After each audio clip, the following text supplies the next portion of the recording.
तो दोस्तों, क्योंकि सास भी कभी बहू थी के आज के एपिसोड की शुरुआत होती है उस आखिरी विदाई से, जहां तुलसी अपना वो छोटा सा सामान लेकर शांति निकेतन को हमेशा के लिए छोड़कर जा रही होती है। और तभी उस घर का वो सदस्य जिसने सालों से उस घर की रसोई को संभाला होता है, उसके सामने आकर खड़ा हो जाता है। महाराज जी हाथ जोड़कर एक टूटी हुई आवाज में कहते हैं कि वो भी इस घर में नहीं रह सकते। उनकी आंखों में वो दर्द होता है जो एक घर को बिखरते हुए देखने पर होता है। वो कहते हैं, आपके बिना आज तक दाल में बघार भी नहीं हुआ तो कैसे संभलेगा ये घर। लेकिन तुलसी, जो अब एक मजबूत चट्टान बन चुकी होती है, उन्हें उनकी कर्म भूमि की याद दिलाती है। वो कहती है कि क्या उनकी भाभी ने उसे कर्म भूमि छोड़ने भागना सिखाया है। वो उन्हें समझाती है, जब लोग दुनिया से जाते हैं तो क्या दुनिया रुक जाती है? नहीं ना। फिर वो कहती है कि उसे अपने बारे में कोई गलतफहमी नहीं है और उन्हें भी नहीं होनी चाहिए। वो कहती है, यहाँ सब चलेगा, कुछ नहीं रुकेगा। और तभी इधर पूरा परिवार दोबारा तुलसी को घेर लेता है। शोभा रोते हुए अपनी मां को रोकने की कोशिश करती है और पूजा तुलसी को कुछ पैसे लेकर जाने के लिए कहती है, लेकिन तुलसी कहती है कि वो खाली हाथ नहीं बल्कि वो लेकर जा रही है जो उसका अपना है, और अगर उसने मिहिर से एक भी रुपया लिया तो वो अपना बचा कुचा आत्मसम्मान भी खो देगी। वो अपनी बेटी से पूछती है, तू सच कह शोभा कि तेरे पापा ने जो किया उसके बाद मैं रह सकती हूँ क्या उनके साथ? और तभी इधर हेमंत एक आखिरी उम्मीद बनकर सामने आता है। वो कहता है कि वो अपनी भाभी के साथ जाएगा और उनके लिए सब कुछ सेट करके देगा। इधर पूजा भी उसे दिल्ली चलने के लिए कहती है, लेकिन तुलसी हेमंत को कहती है, पता है हेमंत, एक वक्त था जब एक देवर ने अपनी भाभी के लिए लक्ष्मण रेखा खींची थी, तो आज एक भाभी अपने देवर के लिए लक्ष्मण रेखा खींचना चाहती है। वो कहती है कि आज के बाद वो हेमंत को अपने भाई मिहिर से अलग रखे। जब हेमंत उसे अपने साथ ले जाने की जिद करता है तो तुलसी एक ऐसी बात कह जाती है जो उसके दर्द की गहराई को दिखाती है। वो कहती है, बदकिस्मती से जब जब मैं तुझे देखूंगी मुझे तेरा भाई याद आएगा और मैं अब और मिहिर को याद नहीं कर सकती। वो कहती है कि अब उसे सिर्फ अपने बारे में सोचना है और अपने पैरों पर खड़ा होना है। इधर हेमंत अपनी भाभी के इस फैसले का सम्मान करता है। वो कहता है, आप जाइए भाभी, हमको कोई हक नहीं बनता आपको अपनी जिंदगी अपने हिसाब से जीने से रोकने का।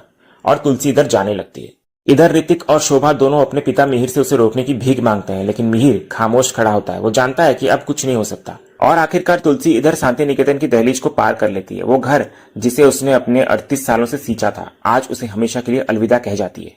दूसरे सीन में हम देखते हैं कि ऋतिक अपनी मां की तस्वीर हाथ में लिए मंदिर में बैठा रो रहा होता है। वो इतना टूट चुका होता है कि उसे अपनी बहन शोभा का सहारा भी कमजोर लग रहा होता है। शोभा उसे संभालने की कोशिश करती है, लेकिन ऋतिक का दर्द अब उसके आंसुओं से नहीं बल्कि उसके शब्दों से छलक रहा होता है। वो कहता है कि जब जब वो सांसें ले रहा है तब तक उसे अपनी मां का मायूस चेहरा नजर आ रहा है। वो कहता है कि पापा की इस करनी की वजह से उसे एक ऐसी टीज, एक ऐसा दर्द महसूस हो रहा है जिसका कोई इलाज नहीं। और फिर वो अपनी बहन से पूछता है, कोई दवा है क्या? तो दे दो, क्योंकि मुझे बहुत दर्द हो रहा है। वो कहता है, जो मेरा ख्याल रखती थी वो तो चली गई।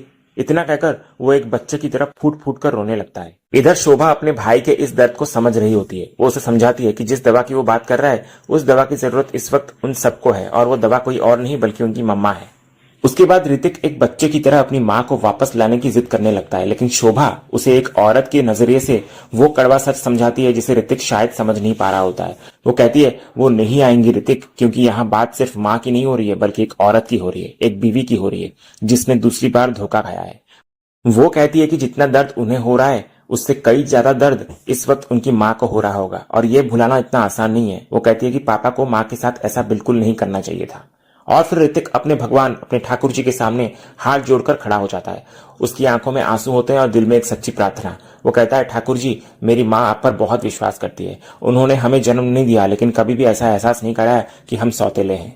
फिर वो कहता है, उनका जो दर्द है वो अभी हम कम नहीं कर सकते, सिर्फ आप कर सकते हो। तो मेरी माँ का विश्वास मत टूटने देना, प्लीज उनका ख्याल रखना। दूसरे दिन की शुरुआत होती है उस अकेली और अनजान राह से जहां तुलसी बिना किसी मंजिल के चली जा रही होती है। फिर वो एक जगह पर आकर बैठ जाती है और अपने ठाकुर जी से रास्ता दिखाने की प्रार्थना करती है। और तभी उसके सामने वो आता है जो अब उसका सबसे बड़ा सहारा होता है, उसका बड़ा बेटा अंगद। अंगद कहता है कि ऋतिक ने उसे सब कुछ बता दिया है और वो अपनी माँ को इस हालत में अकेला नहीं छोड़ सकता। वो कहता है कि अब जब उसका भी उस घर से कोई रिश्ता नहीं रहा तो वो दोनों मिलकर एक नई जिंदगी शुरू करेंगे। लेकिन तुलसी उसके ससुराल में रहने से इनकार कर देती है। और तभी वहां आती है वृंदा। वो अपनी सास से कहती है, आप बेटे को मना कर सकती हो लेकिन बहू को नहीं। वो उसको याद दिलाती है कि उसने हमेशा अपनी बहुओं को अपनी बेटियों से बढ़कर माना है। वो कहती है कि उसे भी अपनी सास का प्यार और आशीर्वाद चाहिए और ये उसका हक है जिसे तुलसी उससे नहीं छीन सकती। इधर अंगद भी रोते हुए अपनी मां से चलने की मिन्नतें करता है और आखिरकार एक बेटे और बहू के इस सच्चे प्यार के आगे एक मां का दिल पिघल जाता है और वो उनके साथ चल देती है। दूसरे सीन में घर पहुंचकर वृंदा अपनी सास के घाव पर मरहम लगाती है। वो कहती है कि यहाँ किसी को भी उनके रहने से कोई दिक्कत नहीं है। और तभी इधर मालती और सुप्रिया दोनों भी वहां आ जाती हैं। मालती भी बड़ी ही मीठी मीठी बातें करती है और तुलसी को आराम से रहने के लिए कहती है, ये जताते हुए कि ये घर अब उनका भी है। लेकिन दूसरी तरफ किचन में पहुंचते ही मालती का असली लालची चेहरा सामने आ जाता है। सुप्रिया उसे टोकती है कि उसने अंदर ऐसा क्यों कहा, लेकिन मालती उसे अपना शातिर प्लान समझाती है। वो कहती है, ये मिहिर वीरानी की पत्नी है, झगड़ कर आई है तो वो उसे लेने भी तो आएगा ना, और जब वो अपनी पत्नी को लेने आएगा तो साथ में अपने बेटे को भी लेकर जाएगा, और अगर अंगद जाएगा तो वृंदा भी जाएगी, तो लगी ना हमारी लॉटरी। वो कहती है कि उन्होंने वीरानी परिवार पर एक बहुत बड़ा एहसान किया है, जिसका फल उन्हें जरूर मिलेगा। दूसरे सीन की शुरुआत होती है उस अधूरी रात से, जहां तुलसी उस चौल के बाहर खड़ी अपनी टूटी हुई जिंदगी के बारे में सोच रही होती है। उसकी आंखों के सामने बार बार मिहिर का वो धोखा घूम रहा होता है और उसके आंसू रुकने का नाम नहीं ले रहे होते। और तभी वहां आती है उसकी बहू वृंदा। वो अपनी सास का दर्द समझने लगती है। वो कहती है कि वो जानती है कि उसे इस माहौल की आदत नहीं है और उसे गर्मी लग रही होगी, लेकिन तुलसी कहती है कि उसे ना तो गर्मी लग रही है और ना ही भूख, क्योंकि जब मन ही अच्छा ना हो तो कुछ भी अच्छा महसूस नहीं होता। और फिर वृंदा तुलसी को जिंदगी का वो खूबसूरत सबक याद दिलाती है जो शायद उसने तुलसी से ही सीखा है। वो कहती है, अगर अपने मन का हो तो अच्छा, और अगर अपने मन का ना हो तो और भी अच्छा, क्योंकि वो भगवान जी ने सोचा होता है। इधर फिर वो अपनी सास को याद दिलाती है कि वो अकेली नहीं है, क्योंकि तुलसी का दूसरा नाम ही वृंदा है, और अब जब वो दोनों साथ हैं तो सब अच्छा ही होगा।